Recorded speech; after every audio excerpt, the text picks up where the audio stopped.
First questions. Are nimittas always experienced as a light seen in the mind? පළවෙනි ප්‍රශ්නය තමයි නිමිත්ත අත්විඳින විදිය ගැන. නිමිත්ත අත්විඳින්නේ ආලෝකයක්, මනසේ ආලෝකයක් විදියට පමණද? Can't a nimitta be intense bliss just before entering a jhana, yet no light is seen in the mind? නිමිත්තෙන් වෙනත් දෙයක් අදහස් වෙන්න පුළුවන්ද? ඒ කියන්නේ අධික සුඛය, අධික සැපයක් වගේ දෙයක්, ආලෝකයක් නොවි ඒ වගේ දෙයක් වෙන්න පුළුවන්ද ධ්‍යානයට එළඹෙන්නට කලින් අත්විඳින? Must all jhanas have a light nimitta preceding it, or it's not worth to be called a jhana due to the absence of a light nimitta preceding it? And you can do it from here. Doesn't the word nimitta just mean a sign, which may be either a sign seen as a light or experienced merely as bliss, no light before a jhana? Makes it easy. සියලුම ධානවලට කලින් ආලෝකය කියන නිමිත්ත තියෙන්න ඕනේද? එහෙම නැත්නම් එයට ධානයක් කියලා කියන්න බැරිද කියලා අහනවා. ආලෝකය නැත්නම් ඒ ධානයට කලින් නිමිත්ත ඇති වෙන්න බැරිද කියලා අහනවා. නිමිත්ත කියන එකේ අදහස සාමාන්‍ය අදහස සලකුණ කියන එක නේද කියලා අහනවා. ඒ සලකුණ කියන එකෙන් අදහස් කරන දේ එක්කෝ ආලෝකයක් විදියට හෝ සුඛයක් විදියට හෝ එහෙම නැත්නම් ආලෝකයේ නැති දෙයක් විදියට ධානයට පෙර අත්විඳිනවද කියලා අහනවා. It is true the nimitta does not need to be perceived as a light. ඒක ඇත්තක්. නිමිත්ත කියන එක ආලෝකයක් විදියටම අත්විඳීමක් වෙන්නේ නැහැ, අවශ්‍ය නැහැ. It is possible to enter a jhana without perceiving any light. ධානයකට එළඹෙන්න පුළුවන් කිසිම ආලෝකයක් අත්විඳින්නේ නැතිවත්. However, it is most common to go through the perception of a light before you enter the jhanas. කොහොම නමුත් පොදුවේ අත්දැකීම් පොදුවේ අත්විඳින දෙයක් තමයි ධානයකට එළඹෙන්න කලින් ආලෝකයක් තියනවා කියන සංඥාවකට අපි යන එක. The reason is this. මේකයි හේතුව. It's because when a nimitta comes up, it is not an object of the five senses. It is an object of the sixth sense of the mind. ඒකට හේතුව තමයි නිමිත්තක් මතුවෙනකොට ඒ මතුවෙන දේ ඉන්ද්‍රිය පහෙන් මතුවෙන එකක් නෙමෙයි, මනස කියන හයවෙනි ඉන්ද්‍රියෙන් ඇතිවන දෙයක්. And we do not have enough language to understand or to describe such images. අපිට අපේ භාෂාවේ ඒ දකින්න දේ විස්තර කරන්න තරම් එහෙම නැත්නම් තේරුම් ගන්න තරම් වචන නැහැ. It is of the nature of perception to try and find some similar thing by which you can describe it. අපේ සංඥාවේ ස්වභාවය තමයි ඒ අත්විඳින දේ වෙනත් දේවල් හරහා විස්තර කරන එක. So most people compare the experience to very bright lights. බොහෝ අය ඒ හින්දා ඒ අත්දැකීම සම කරනවා ගොඩක් එළිය තියෙන ආලෝකයක්, ගොඩක් දිදුලන ආලෝකයක් වගේ අත්දැකීමක් කියලා. Even the Buddha would say that the mind is radiant when the five hindrances are absent. That's a pabhasara citta. බුදුන් වහන්සේ පවා දේශනා කළා තියෙනවා මනස නීවරණයන්ගෙන් දුරු වුණාට පස්සේ ඊටාම ආලෝකමත් දිදුලන ප්‍රභාස්වර මනසක් කියලා, පබස්සර චිත්ත කියලා අපි ධර්මයේ මේක ඉගෙන ගන්නවා. Such a description of radiance implies that the Buddha was referring to these nimittas perceived as lights. ඒ වගේ ප්‍රභාස්වර භාවයක් ගැන කෙරෙන විස්තරයකින් බුදුන් වහන්සේ අදහස් කරලා තියෙන්නේ මේ නිමිත්ත කියන එක ආලෝකයක් විදියට අත්විඳා කියන එක. But that mental object called the nimitta can be compared to intense physical bliss. ඒත් ඒ මනෝ නිමිත්ත කියන අරමුණ අපිට ඒ වගේම සංසන්දනය කරන්න පුළුවන් තීව්‍ර වූ සැපයකටත්. Which is a way which you can get into the jhanas. ඒ හරහත් ඒනුත් ඔබට පුළුවන් ධ්‍යානයන් වලට පිවිසෙන්න. But the preferred way is seeing a light. නමුත් බොහෝ අය ප්‍රිය කරන ක්‍රමය තමයි කැමැති ක්‍රමය තමයි ආලෝකයක් දැකීම. And I think that is because human beings develop the perceptions associated with the vision, with sight, much more than they develop perceptions based on the fifth sense of the body, of kaya.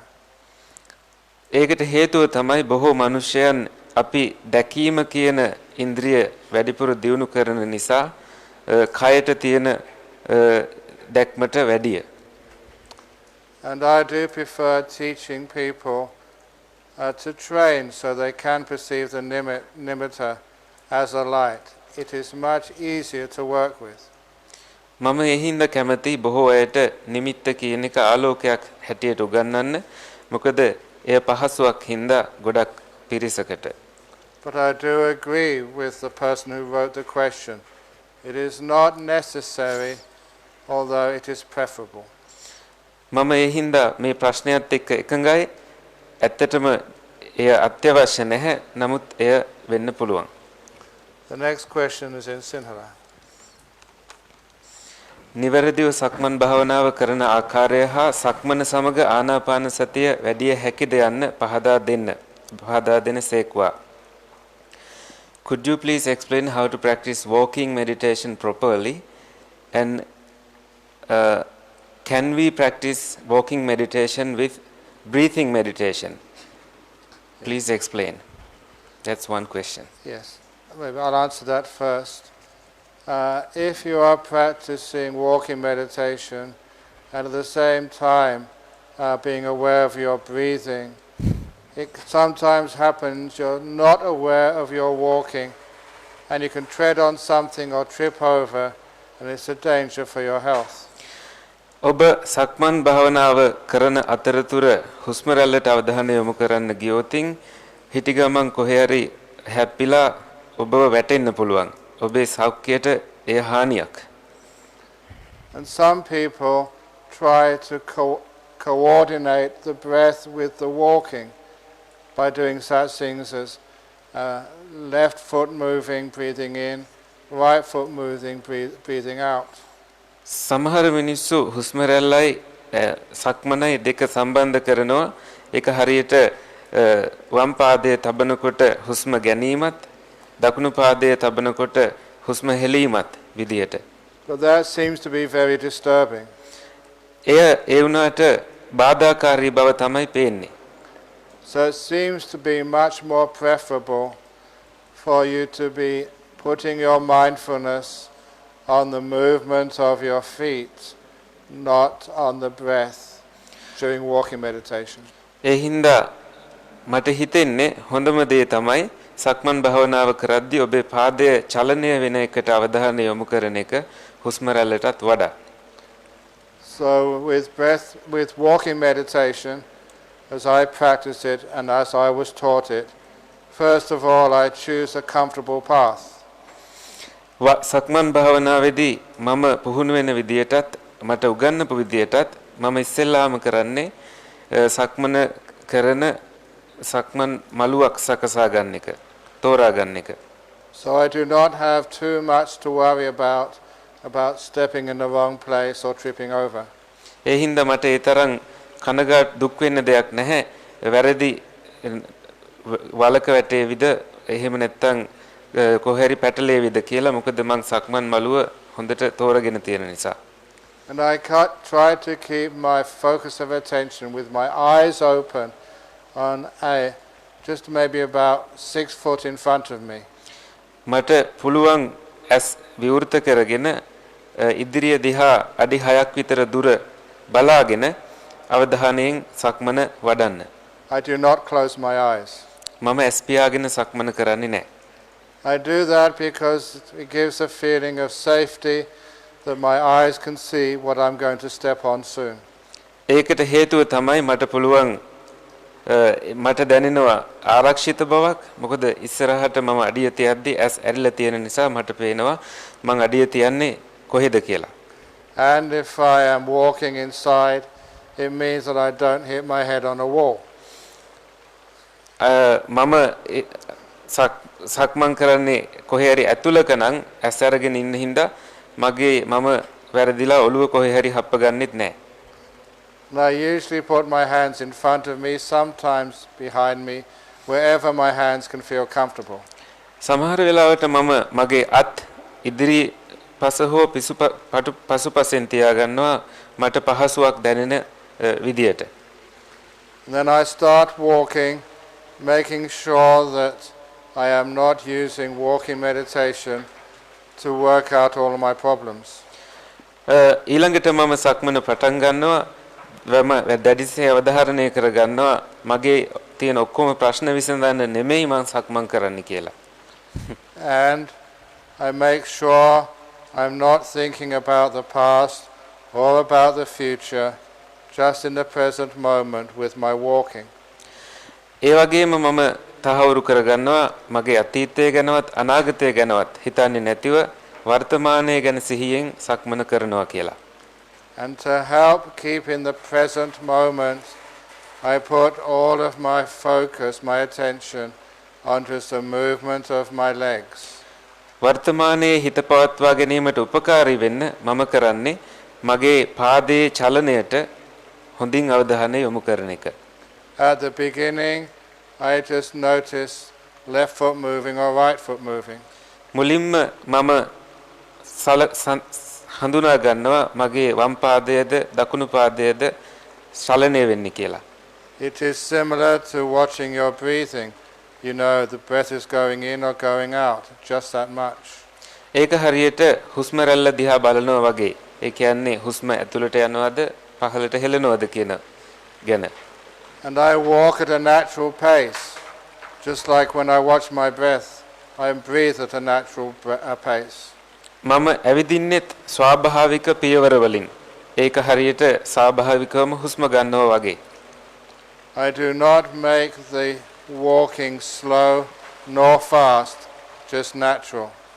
මම සක්මන හෙමින් කරන්නෙත් නැහැ, වේගෙන් කරන්නෙත් නැහැ. මම වෙනදා විදින විදියට ඇවිදිනවා. And as my mindfulness increases, I can feel more of one step. මගේ සිහිය දියුණු වෙන්න මට එක පියවරකින් බොහෝ දේවල් වැටහෙන්න ගන්නවා. Instead of just being mindful of left foot moving, right foot moving, my mindfulness increases so I can see the very beginning of the left step and seeing all the many movements until the left step is complete. මගේ සිහිය දියුණු වෙන්න වම් පාදයේද දකුණු පාදයේද කියලා බලනවා වෙනුවට යම් පාදයක්ද එසවෙන්නේ එහි තියෙන සියලුම චලනයන් මට වැටහෙන්න ගන්නවා. And I can see from the very beginning of a right step, I notice which part of my foot leaves the ground first, which part of my right foot leaves the ground last. සිහිය තව දියුණු වෙන්න ආරම්භයේදීම මට වැටහෙන්න ගන්නවා මගේ පාදයේ කොයි කොටසද ඉස්සෙල්ලා පොළවෙන් ගිලිහෙන්නේ කොයි කොටසද පොළවෙන් මිදිලා පොළව ස්පර්ශ කරන්නේ කියලාත්. So my mindfulness increases to see more of each step. මගේ සිහිය තව දියුණු වෙනවා ඒ පියවරවල වඩාත් අත්විඳීම් විඳින්න. And it is quite common because one's mindfulness is increasing and is more to be aware of, that you tend to walk more slowly. පොදුවේම සිද්ධ වෙන දෙයක් තමයි ඔබේ සිහිය දියුණු වෙන නිසා ඔබ තවත් ස්ථාවර වෙන නිසා ඔබේ සක්මන ටිකක් හෙමින් සක්මනක් කෙරෙන සක්මනක් බවට පත් වෙනවා. සක්මන් වේගය අඩු වෙනවා. one doesn't intentionally decide to walk slowly. It is just usual what happens.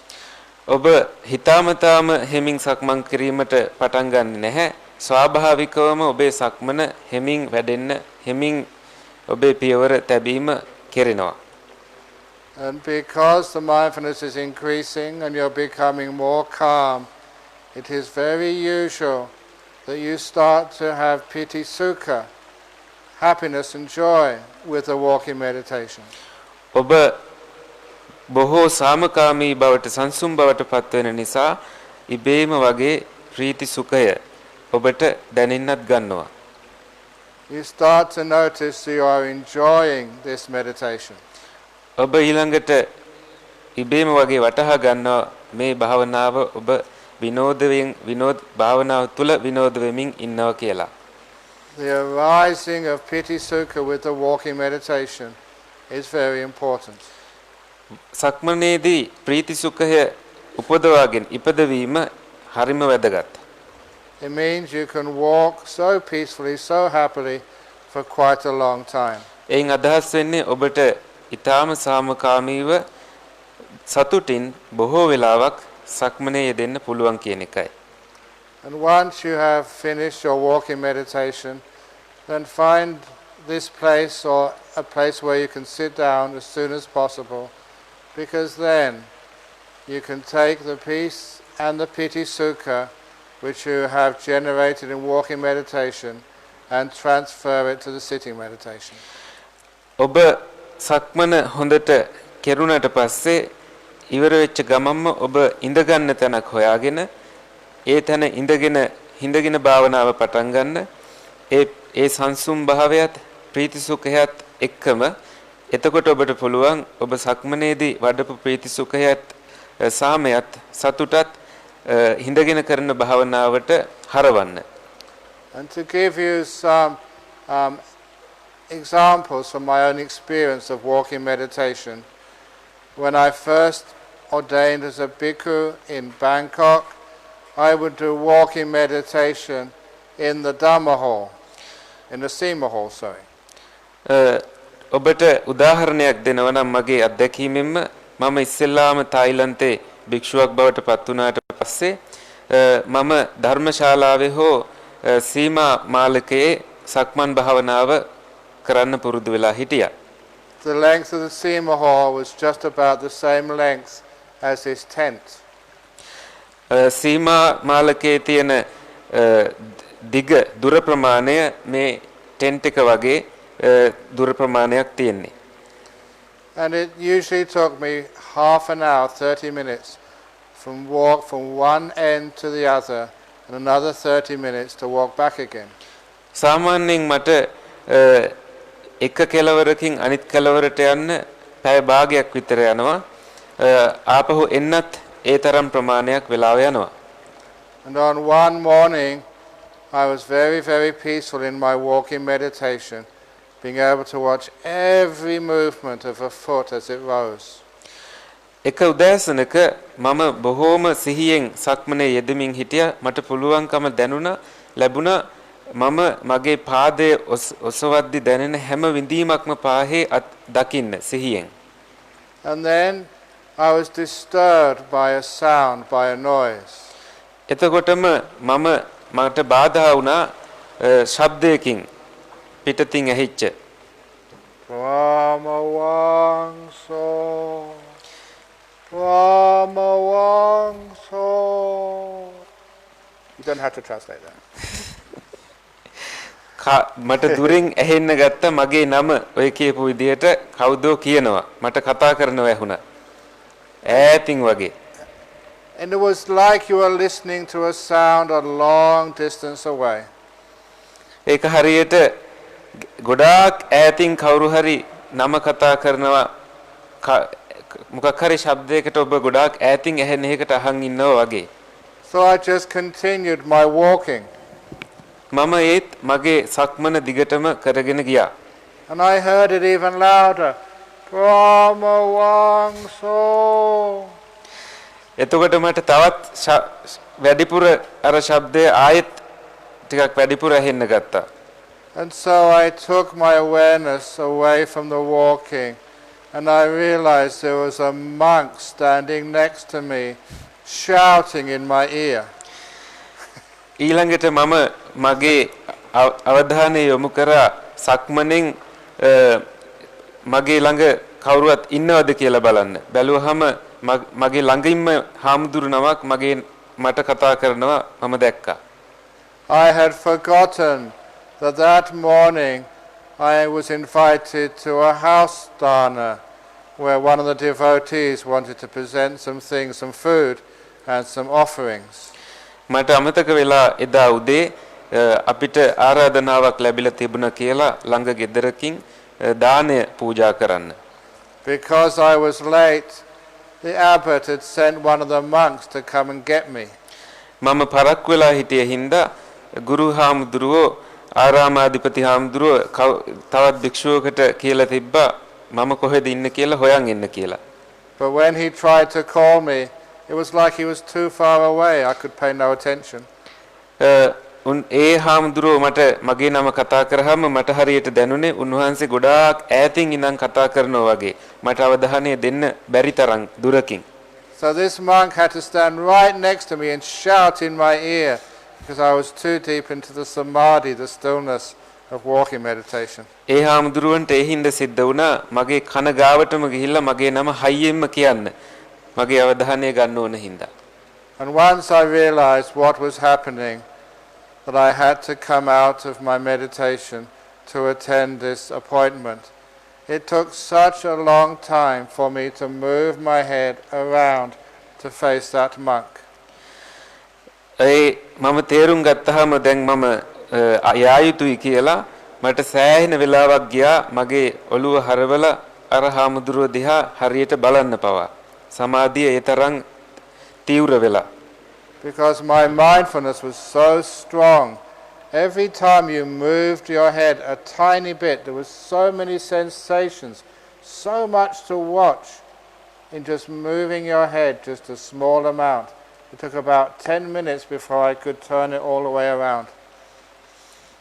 මගේ සිහිය ඒ තරම්ම දියුණු වෙලා තිබුණු නිසා යම් චලනයක් සිද්ධ වෙනවා නම් එහි තියෙන සියලුම සංවේදනයන් දකිමින් ඒ චලනය කරන්න මම ඒ වෙනකොට පුහුණු වෙලා තිබුණා. ඒ හින්දා මට විනාඩි 10ක් විතර ගියා ඔළුව හරවලා උන්වහන්සේ දිහා බලන්න. So that's an example of how still and peaceful you can get in walking meditation. එය ඒ හින්දා උදාහරණයක්. ඔබ කොයිතරම් සක්මනින් නිශ්චල භාවයට පත් වෙනවද සාමකාමී භාවයට පත් වෙනවද කියලා ඔබට තේරුම් කරලා දෙන්න. You cannot get into jhana during walking meditation, but you can certainly detach from the world so much. ධානවලට පත් වෙන්න බෑ සක්මනින්. නමුත් ඔබට ලෝකයෙන් මිදෙන්න පුළුවන් සෑහෙන්න සක්මන හරහා. Very good. So what's the next part? ආනාපාන සතිය තුලින් පංච උපාදානස්කන්ධය අනිත්‍ය දුක්ඛ අනාත්ම ලෙස දකිමින් විදර්ශනා මග වඩන ආකාරයත් මාර්ගඵල අවබෝධය කරන ආකාරයත් පහදා දෙනසේක්වා. So could you please explain how to see the 5 aggregates through the breathing meditation and how to also develop the insight meditation and that in a way that leads in such a way that leads to adhigamas. Magaphala. Magaphalas. Okay. Fruitions, paths and fruitions. Very good. So each one of these questions is worthy of a whole Dhamma talk, which is why this evening I will not be able to complete all the questions. මේ හැම ප්‍රශ්නයකින්ම ලොකු ධර්ම දේශනාවක් දෙන්න පුළුවන්. ඒ හින්දා මට අද හවස මේ ප්‍රශ්නෝත්තර වෙලාවේ මුළු ප්‍රශ්න ටිකම ඉවර කරන්න බැරි වේවි. But I've seen the program and I'm supposed to give 2 Dhamma talks a day plus the question and answer session. මේ වැඩසටහන තුල ඇත්තෙන්ම ධර්ම දේශනා 2 ගානේ දිනපතා මම දෙන්න නියමිත වෙලා තියෙනවා. ඒකට අමතරව තවත් ප්‍රශ්නෝත්තර අවස්ථාවකුත් තියෙනවා. ඒ හින්දා මට තවත් කාලය ලැබේවි මේවා විස්තර කරන්න. If the questions are so important, I might change that to one Dhamma desana and 2 question and answer sessions. ප්‍රශ්නය වැදගත්ම නම් මම එය ධර්ම දේශනාවක් බවට පත් කරගෙන පිළිතුරු දෙන්නම්. ප්‍රශ්න දෙකක් තියෙනවා නම් එය දෙකට බෙදලා මම පිළිතුරු දෙන්නම්. So your questions will be answered, but in great detail. ඔබේ ප්‍රශ්නයට පිළිතුරක් ලැබේවි වඩා විස්තර සහිතව ඉදිරියේදී.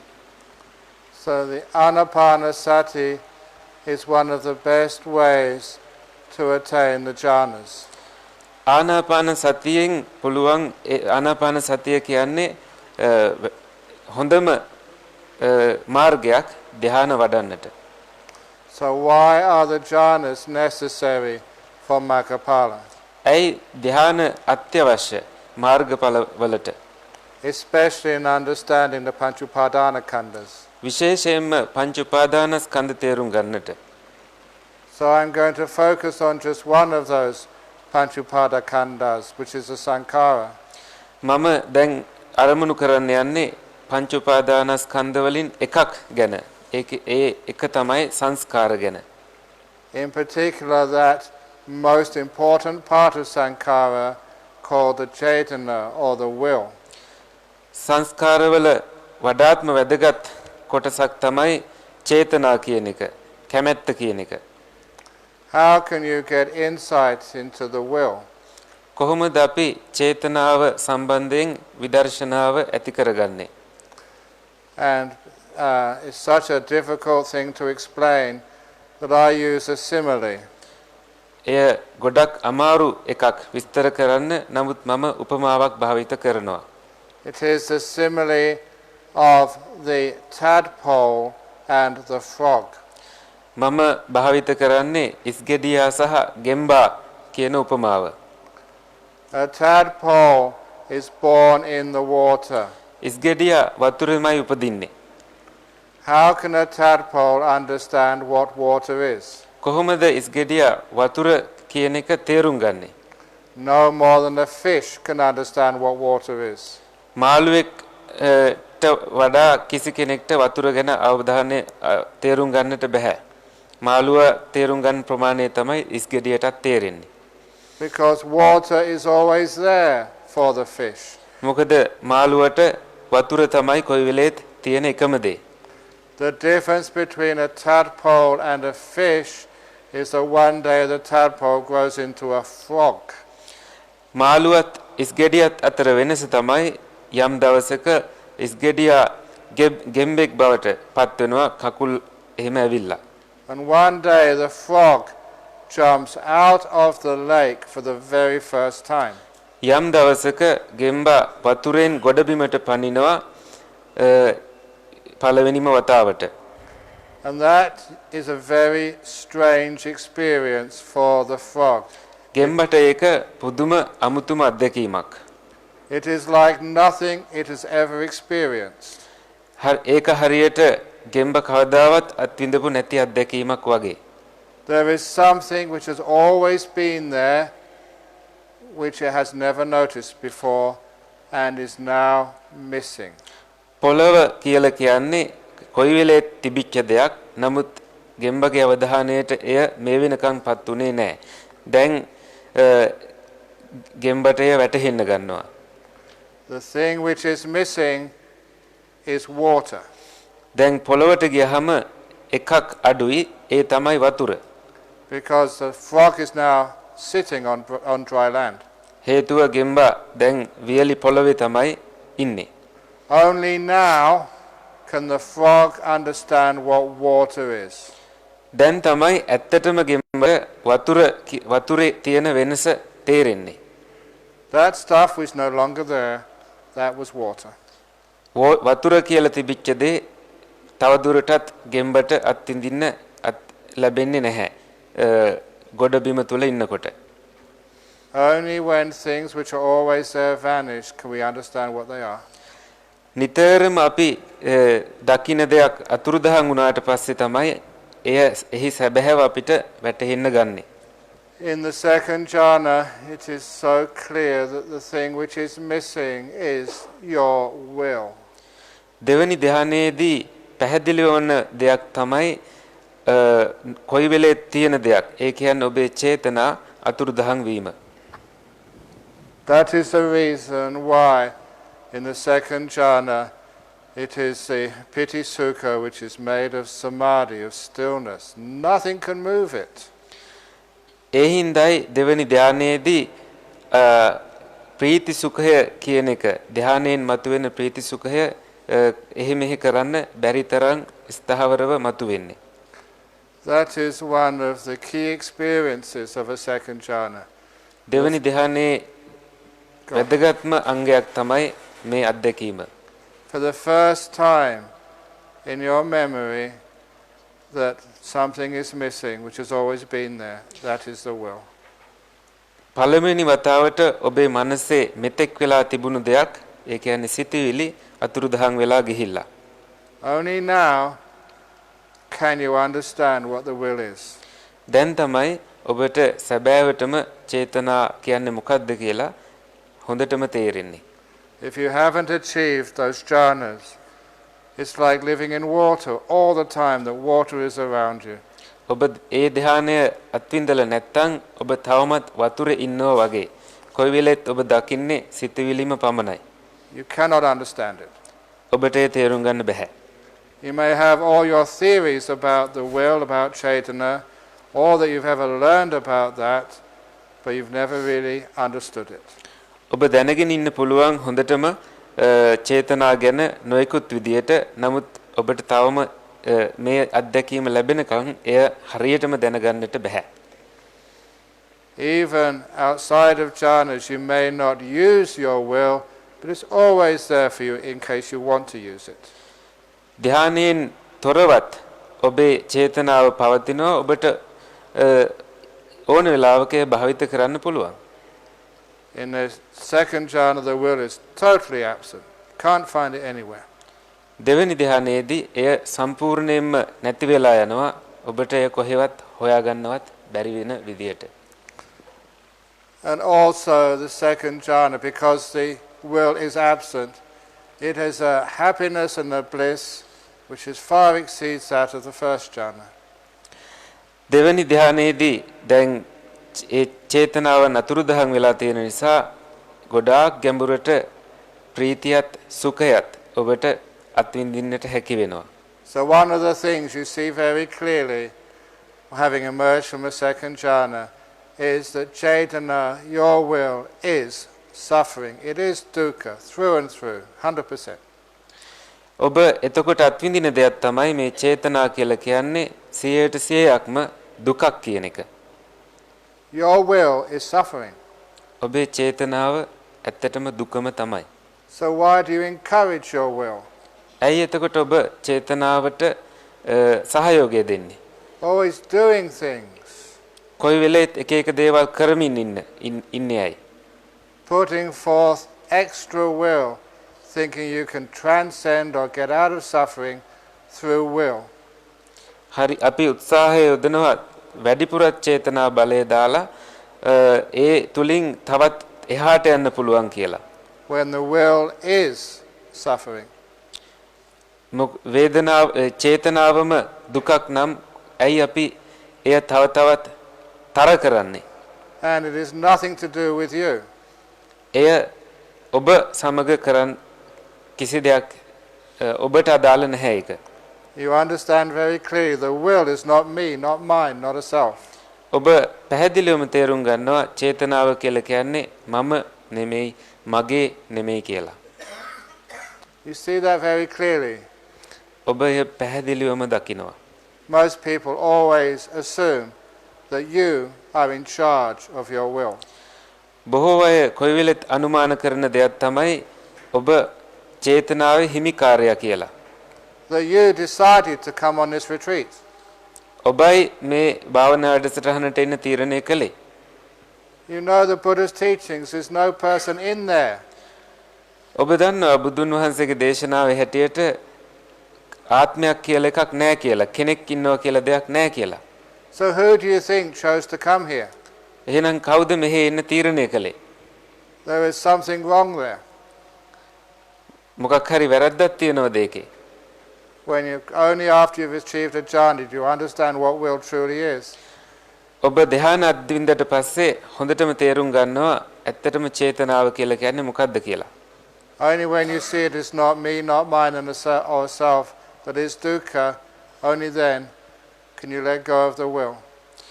ඔබ that හරියටම චේතනාව කියලා එක මම නෙමෙයි මගේ නෙමෙයි එය දුකක්මයි කියලා එතකොට තමයි ඔබට ඒ ගැන හොඳටම අවබෝධයක් ලැබෙන්නේ.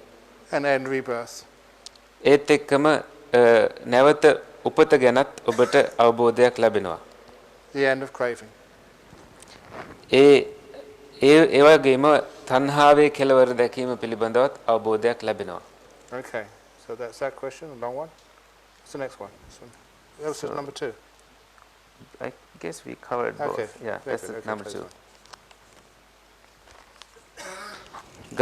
ගෞරවනීය ස්වාමින් වහන්සේ මා භාවනා කිරීම සඳහා හිඳගත්තත් එය ආරම්භයේ සිට අවසානයේ දක්වා සාර්ථක අවසන් කිරීමට තවම හැකි වී නැහැ.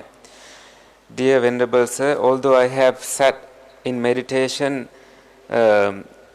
I have never been able to finish it. Although I start meditation, I haven't been able to finish it. භාවනා කමඨහන සිහිපත් කරන නමුත් ඒ අතරතුර වෙනත් දේවල් වලට සිත යොමු වෙනවා. Although I keep my attention on the object of meditation, I get distracted. දනහිස් වේදනාව දැනි එය කිරීමට නොහැකි වෙන අවස්ථාද තිබෙනවා. Sometimes I feel the pain on my knees, and as a result I discontinue my meditation. අප පන්සලේ විහාරයේ තුල භාවනා කරන විටදී විවිධ ශබ්ද ඇසී තිගැස්සෙනවා. At times when I meditate in my vihara, I hear sounds and I get frightened. As අර බැලුව විට කිසිවක් නැහැ. When I open my eyes and look around, I see nothing. එකම අරමුණක සිට භාවනාව දියුණු කර ගැනීමට ඔබ වහන්සේගේ අවවාද ලැබෙයි නම් ගෞරවයෙන් යුතුව ඒවා අනුගමනය කරමි. If I get instructions from you to continue my meditation and develop my meditation by staying on focus on one object, I will happily follow. May the Triple Gem bless you. Very good. Many years ago when I was living in Thailand, I was meditating in the jungle. අවුරුදු ගානකට කලින් මම තායිලන්තේ භාවනා කරද්දී මම කැලේ තමයි භාවනා කළේ. Late into the night. රැබෝ වෙනකොට The jungle can be very peaceful at night time. කැලේ රැට සාමකාමී වෙන්න පුළුවන්. But every so often you hear the sound of jungle animals. විටින් විට ඒත් ඔබට ඇහෙන්න ගන්නවා කැලේ ඉන්න සත්තුන්ගේ ශබ්ද. Most jungle animals would leave you alone. බොහෝ කැලේ සත්තු ඔබට අවධානය නොකර ඉඳීවි. But there were elephants and tigers and bears in Thailand. ඒත් තායිලන්තේ අලි හිටියා, වලස්සු හිටියා, කොටිත් හිටියා.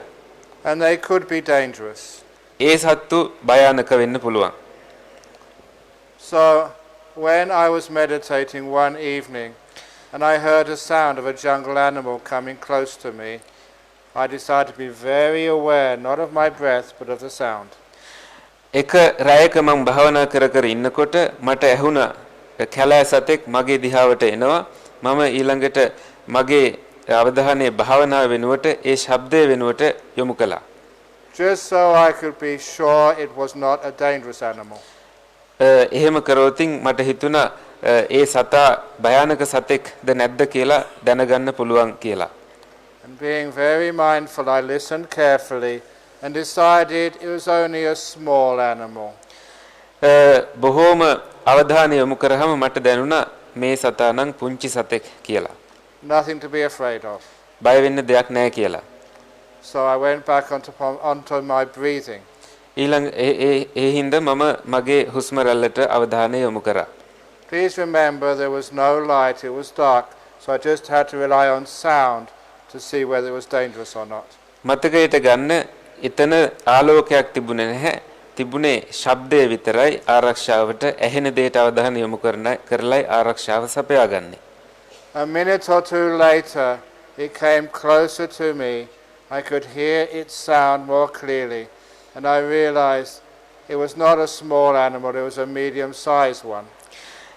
විනාඩියක් දෙකක් යනකොට එකපාරට මට වැටහෙන්න ගත්තා ඒ ශබ්දය ඒ සතා මගේ ළඟටම ඇවිල්ලා කියලා.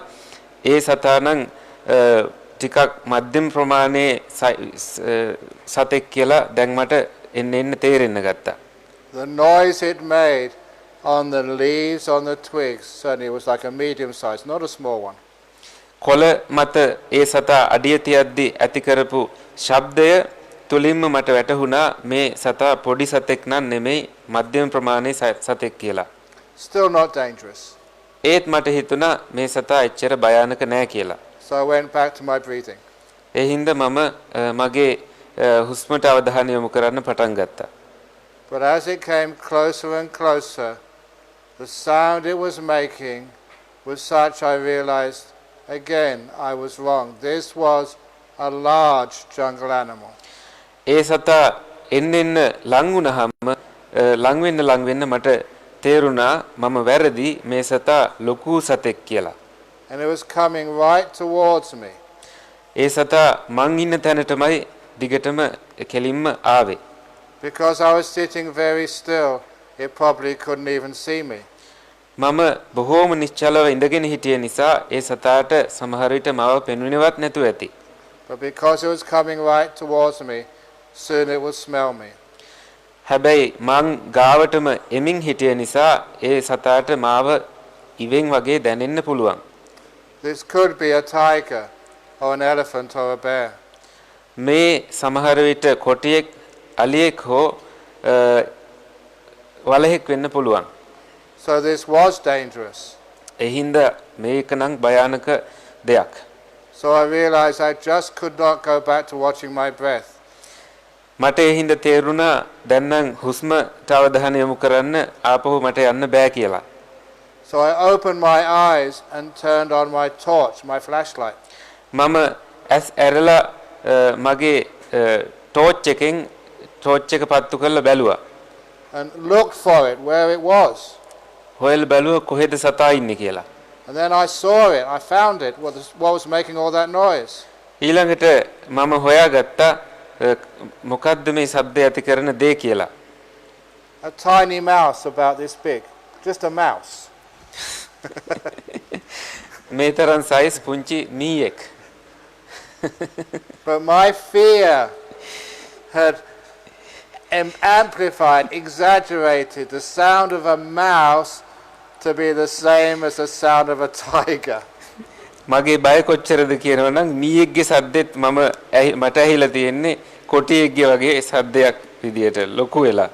That's what fear does. ඒ බයේ හැටි බය කරන්නේ ඒක තමයි. So please understand fear. It exaggerates everything. ඒ හින්දා බය කියන එක තේරුම් ගන්න. බය කරන්නේ හැම දෙයක්ම ලොකු කරලා පෙන්නන එක. So now when I hear such sounds, realize that it's only probably a mouse.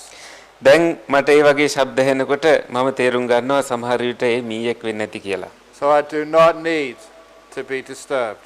ඒ හින්දා බාධා විය යුත්තේ නැහැ. Now if you are meditating, you have pains in the leg or pains in the back, the first thing is you did not pay enough attention to get into a comfortable position to begin with. ඔබ භාවනා කරද්දී ඔබේ කොහේ හරි ශරීරයේ වේදනාවක් තියෙනවා නම් එයින් අදහස් වෙන්නේ ඔබ හරි ඉරියව්වක තැම්පත් වෙලා පහසුවෙන් ඉන්නේ නැහැ කියන එකයි. So if you're getting old like me, sit in a chair. ඔබ වයසටපත් වෙනවා නම් වයසටපත් වෙලා නම් භාවනා කරන්න බිම ඉඳ ගන්න බැරි නම් පුටුවක ඉඳ ගන්න. So you don't get so many pains in your leg. එතකොට එක එක වේදනාවල් ඔබට දැනෙන එකක් නැහැ ඔබේ පාදවල. But if during meditation you do get a pain in your leg, then first of all ignore it. භාවනාවේදී ඔබට ඇත්තටම වේදනාවක් දැනෙනවා නම් ඒත් දැනෙනවා නම් පුටුවේ ඉඳගෙනත් ඉස්සෙල්ලම ඔබ එය නොසලකා හැරලා බලන්න. But if it is very strong, then with your eyes closed, very mindfully, move your leg. ඔබේ වේදනාව තවත් තීව්‍ර වෙනවා නම් ඇස් දෙක පියාගෙන සිහිය උපදවාගෙන ඔබ ඉරියව්ව ඒ පාදයේ පොඩ්ඩක් සිහියෙන් වෙනස් කරන්න. For example, I'm now going to move my legs, cross them the other way around. මම උදාහරණයක් විදිහට දැන් මගේ පාද වෙනස් කරන්න යන්නේ. It takes about 20 seconds. ඒකට තප්පර 20ක් විතර යනවා.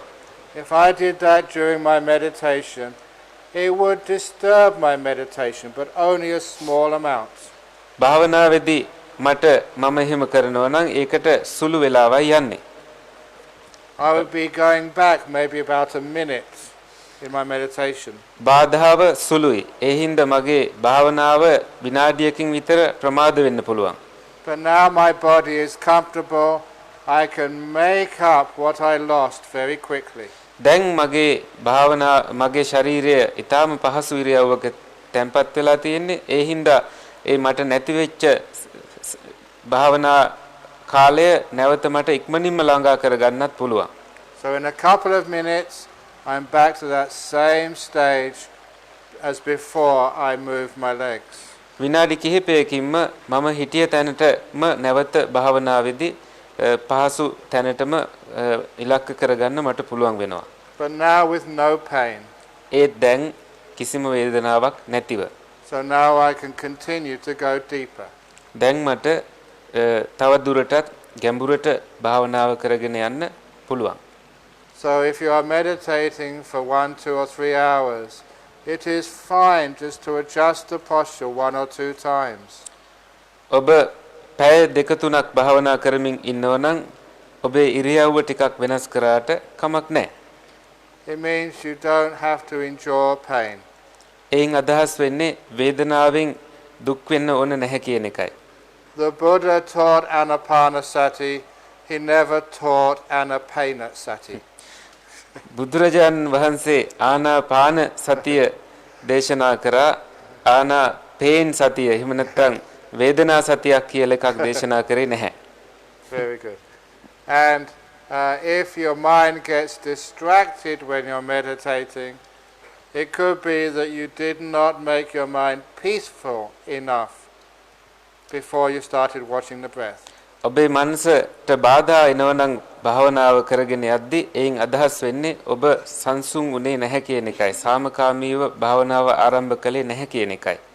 You did not do enough preparation. ඔබ හරියට සූදානම් වෙලා නැහැ භාවනාවට. And it can also be you have a wrong attitude towards your breath. ඒ වගේම එයින් අදහස් වෙන්න පුළුවන් ඔබේ හුස්ම සම්බන්ධව ඔබට තියෙන වැරදි ආකල්පයක්. I never look at my breath like a slave or a servant.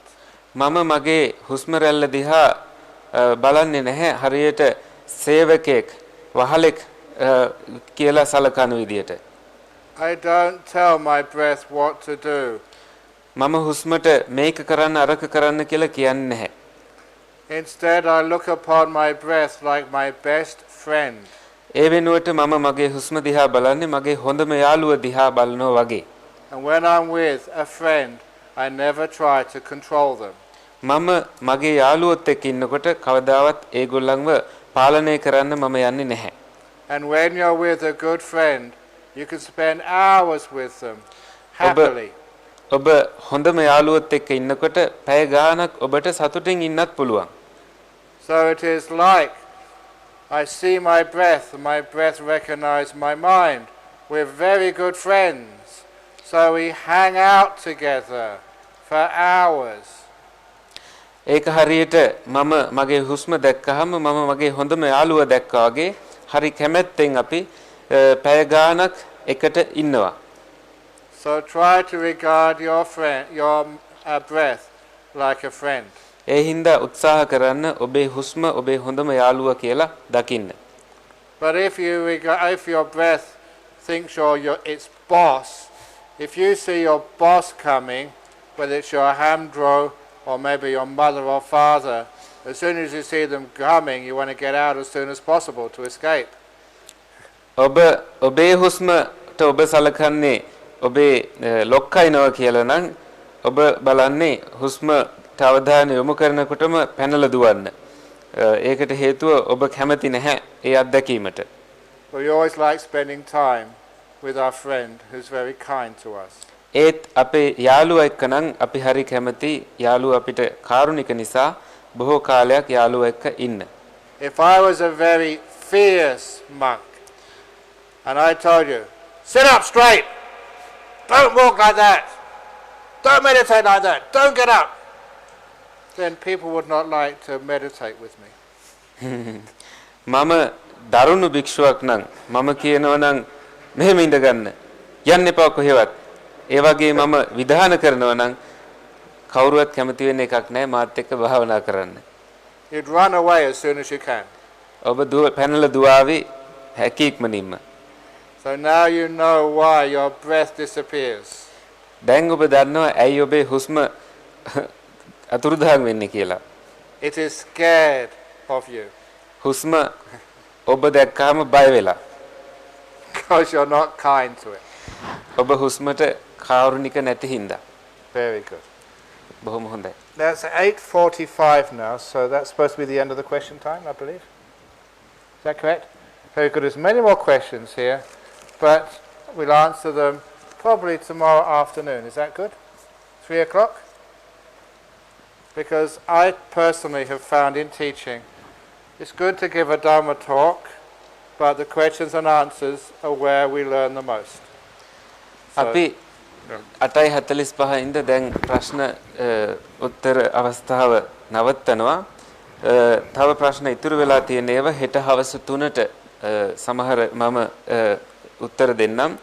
මොකද ධර්ම දේශනාවක් කරනා වගේම බොහෝ වෙලාවට දැනුම සහ අවබෝධය වැඩිපුර ලැබෙන්න පුළුවන් ප්‍රශ්නෝත්තර සාකච්ඡාවේදී.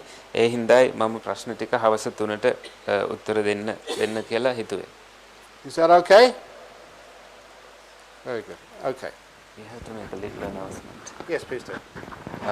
So there is a small amount to make announcement to make. If any monk need a hat or socks, there are some papers outside. Please write your name and the cottage number. Someone will arrange it for you.